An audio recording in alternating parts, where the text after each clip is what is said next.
আপনার পরিচয়টা একটু দিয়ে তার। আমি মোহাম্মদ জুবাইদুল ইসলাম। আমি বাপেক্সে ড্রিলিং ডিভিশনে টুল পুশার হিসাবে কর্মরত রয়েছি। আমি ড্রিলিং পরিচালনা এবং অপারেশন সাইটটা দেখাশোনা করছি এখানে। অপারেশন সাইট, হ্যাঁ। এই যে আপনার পিছনে যে দেখতেছি টাওয়ারটা, এই টাওয়ারটা দিয়ে কী কাজ হচ্ছে?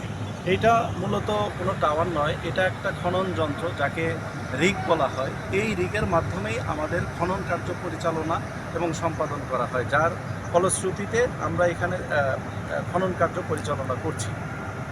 এখানে কি গ্যাস পাওয়া গেছে না সম্ভাবনাময়?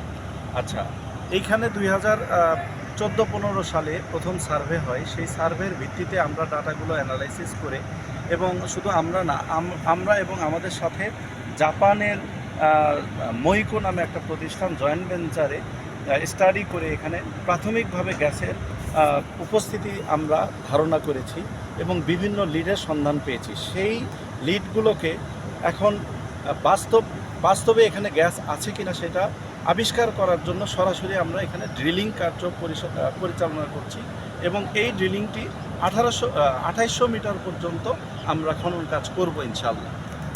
বর্তমানে কত মিটার ড্রিলিং চলতেছে? বর্তমানে আমরা 32 মিটার সম্পাদন করেছি, এবং এই 32 মিটার সম্পাদন করার সাথে সাথে প্রাথমিক যে কর্মকাণ্ডগুলো আরও আছে, আরও কিছু ইকুইপমেন্ট কমিশনিং আছে, সেই কমিশনিং কাজটি চলমান রয়েছে। এখানে আপনাদের সেফটি ফার্স্ট কী অবস্থাতে আছে? এইখানে আমাদের সেফটির জন্য আমরা সেফটিকে প্রথম প্রায়োরিটি দিয়েছি। আমাদের অগ্নি নির্বাপক ব্যবস্থা এবং সব কিছুই প্ল্যান মাফিক আমাদের রয়েছে। যে যে জায়গাগুলোতে রিস্ক ফ্যাক্টর আছে সেখানে আমরা অগ্নি নির্বাপক যন্ত্র রেখেছি। জামালপুর জেলা বলতে মাদারগঞ্জ করছে? জি, এটা মাদারগঞ্জ, জামালপুর জেলার মাদারগঞ্জ থানার তাত্রাপাড়া গ্রামে পড়েছে। তাত্তাপাড়া। তাত্রাপাড়া।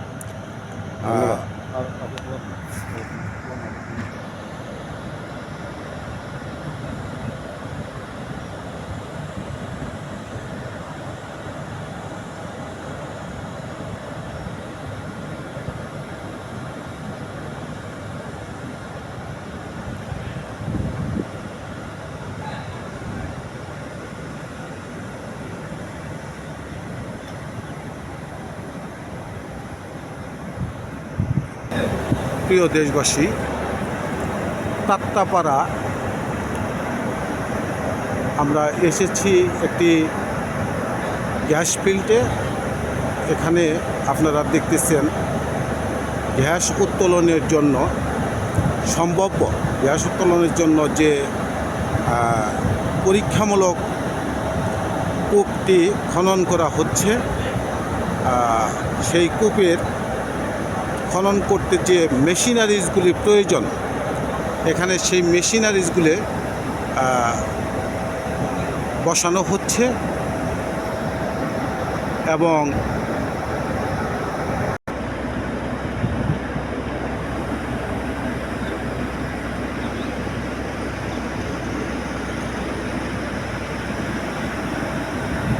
কাজ চলমান, কাজ চলতেছে। এই প্রজেক্টে কাজ চলতেছে। এখানে যদিও পল্লী বিদ্যুৎ আছে, কিন্তু এই পল্লী বিদ্যুতের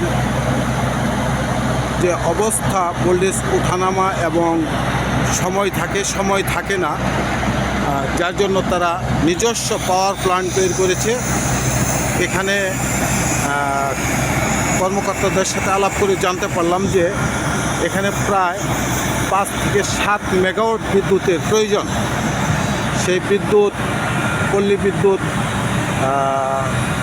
দিতে পারতেছে না, বিধায় এই বাপেক্স কোম্পানি নিজস্ব জেনারেটর দ্বারা বিদ্যুৎ উৎপাদন করে তাদের এই প্রজেক্টের কাজগুলি করতেছে।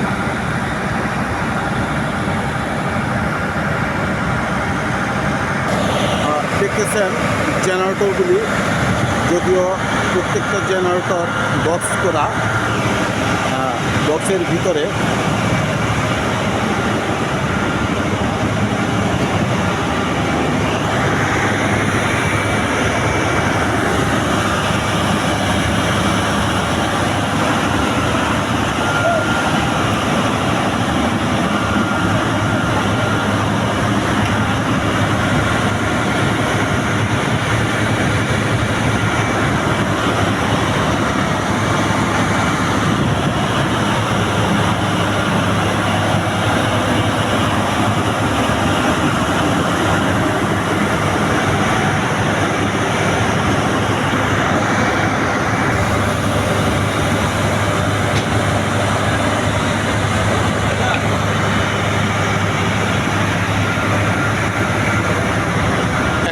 জেনারেটর, অনেক বড় বড় জেনারেটর এবং মূল্যবান জেনারেটর